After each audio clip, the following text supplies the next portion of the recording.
¿Cómo estamos? ¿Cómo estamos? Aquí llegó la gente poderosa. ¡Qué bonito! Tú juegas haciendo los datos. ¿Cómo está, maestro? Él es Steve Barrison. Hi, how are you? Es el vicepresidente de Congress, New York Main Street Alliance. Thank you for being here. Bay Improvement Group down in South Brooklyn. Thank you for being here. And Councilman Jackson, and of course, the judge being here today.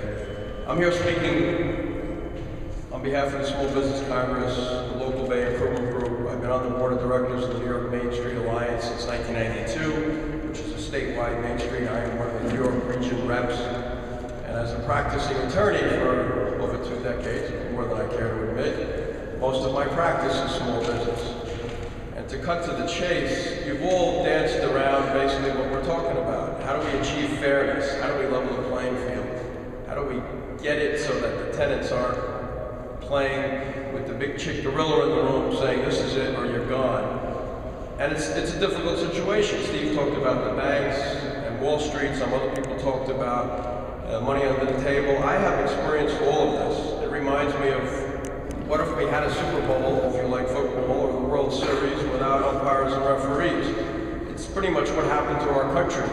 In the city of New York in the last 25 years, Mr. Kim pointed out, if you heard the numbers, 169,901 evictions. That doesn't include the hundreds of thousands of businesses, mom and pop stores who just gave up because they didn't know how to fight. If you add that all together, that's almost 2 million lost small business jobs. That affects every one of us on every main street in every community in New York, not just where I live in Brooklyn or Staten Island, but there isn't a place you go in this city where you haven't seen what I call the malling of America, where the entire city looks like one big mall, the same stores, the same big national chains. And it's kind of disgusting. It really is. And I can give example after example, but since Miguel, you spoke of one, and Alfred, you did, I'll just give 2 or 3 quick ones and point out what I see has happened at 2 different levels. There's a local bodega in Sheepshead Bay who was there 10 years. I was his attorney, he couldn't afford much. Just to throw out, by the way, most of these local mom and pops, not the government definition of small business, but what we're talking about here is real small businesses. They don't have the money to go to court. They don't have the money to hire an attorney.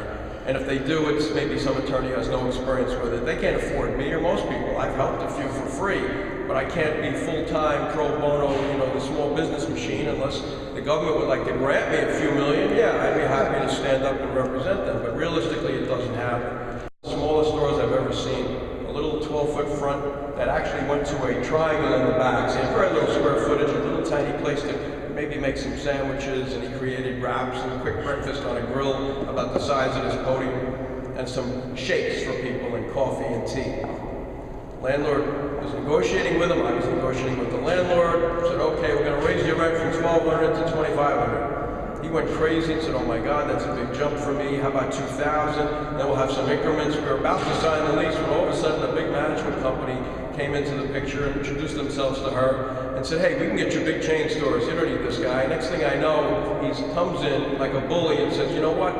The rent is now gonna be $7,000, and if you don't like it, we're gonna get a phone store in. Well, it's a good thing that this guy had me as his spokesperson, because I stood up to this bully and I said to him, look, I am president of the local neighborhood coalition here, and you're going to threaten me, you're telling me you're going to bring in a phone store. Well, Sheepshead Bay Road has 3 blocks. If you've ever been to Sheepshead Bay, it's only 3 blocks long. We already have 6 phone stores.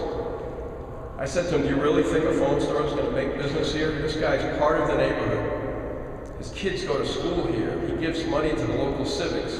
Everyone in the local health club comes in to get a little sandwich in the morning. So they're going to get that little gyro at a Verizon store, no offense to Verizon, or any other phone store. At the end of the day, we negotiated a settlement, much less, but nevertheless more than triple what he was paying, but with staggering increases where it went every other year.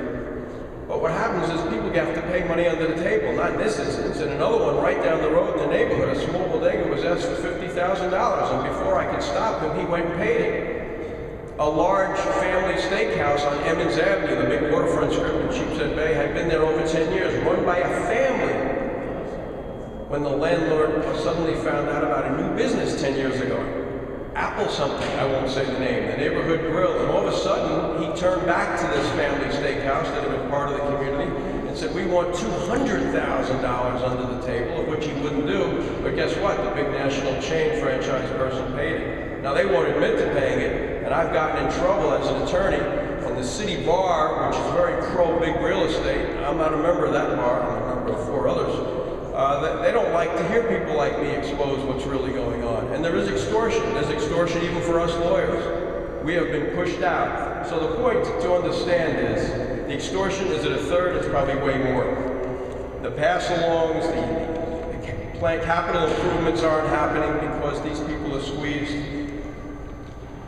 It's about startups not coming forward and people don't want to come into New York at this level anymore. It's really about how do we do it. As a lawyer, I did have 25 lawyers in my office review this. We thought it was constitutional. We thought, yes, it could be tweaked a little bit, but it pretty much was based upon what some of the other speakers have said, and I think you, Ted, spoke about it as well. And I'll close. The government of the United States and New York defines small business as businesses that make 5, 10 million. That's considered small business. The United States Chamber of Commerce is really big business, not General Motors, but bigger than what we're talking about. We're talking about mom and pop stores that make under that $250,000 magic tax threshold, that struggle to make ends meet. Most of them make far less than that, and they barely know where they're going if they lose a few months of steady business. That's what we're talking about. And when you lose almost 2 million jobs, having a small business advisory, whatever the mayor has done, and Christine Quinn, that benefits, I don't know, less than 1% of the real small businesses in New York, that sounds good on the nightly news, but it really doesn't address the fact that these few million people out of work, and we're losing more every single day, approximately 14,000 this year alone. Okay? You have a question? Sure.